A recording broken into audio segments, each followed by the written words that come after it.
बेशक वो उससे पहले नेकियां करते थे, रात के थोड़े से हिस्से में सोते थे और औकात सहर में बख्शिश मांगा करते थे, और उनके माल में मांगने वाले और न मांगने वाले दोनों का हक होता है।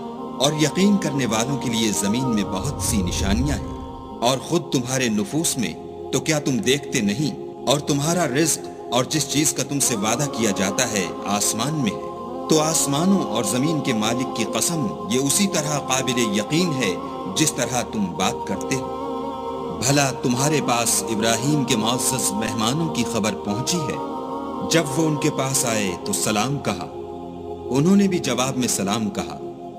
देखा तो ऐसे लोग कि न जान न पहचान।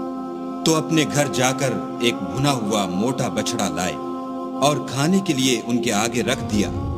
कहने लगे कि आप तनावुल क्यों नहीं करते? और दिल में उनसे खौफ मालूम किया।